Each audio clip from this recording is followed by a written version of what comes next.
ત્યારે મુંબઈના સાકીનાકા વિસ્તારમાં ભીષણ આગ લાગી છે। ત્યારે ખેરાની રોડ પર એક વેરહાઉસમાં આગ લાગી હતી, જેમાં અચાનક આગ લાગતા અફરાતફરીનો માહોલ સર્જાયો। ત્યારે આગમાં વેરહાઉસ બળીને ખાખ થયું છે। ત્યારે ઘટનાની જાણ થતાં જ ફાયર બ્રિગેડની ટીમો પણ ઘટના સ્થળે પહોંચી ગઈ હતી। ત્યારે ફાયર બ્રિગેડની ટીમ દ્વારા આગ પર કાબુ મેળવવાના પ્રયાસો કરાયા છે।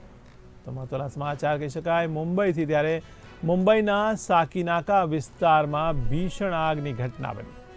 ત્યારે ખેરાની રોડ પર એક વેરહાઉસમાં લાગી છે આગ।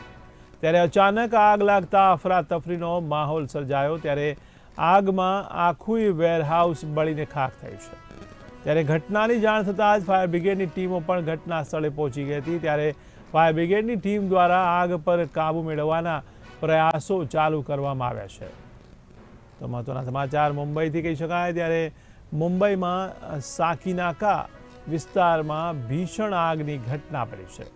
ત્યારે ખેરાની રોડ ઉપર એક વેરહાઉસમાં આગ લાગવાની ઘટના બની। ત્યારે અચાનક આગ લાગતા અફરાતફરીનો માહોલ સર્જાયો। જોકે આગમાં વેરહાઉસ બળીને ખાખ થયું છે। ત્યારે ઘટનાની જાણ થતાં જ ફાયર બ્રિગેડની ટીમો પણ ઘટના સ્થળે પહોંચી ગઈ છે। ત્યારે ફાયર બ્રિગેડની ટીમ હાલ આગ પર કાબુ મેળવવાના પ્રયાસો કરી રહી છે।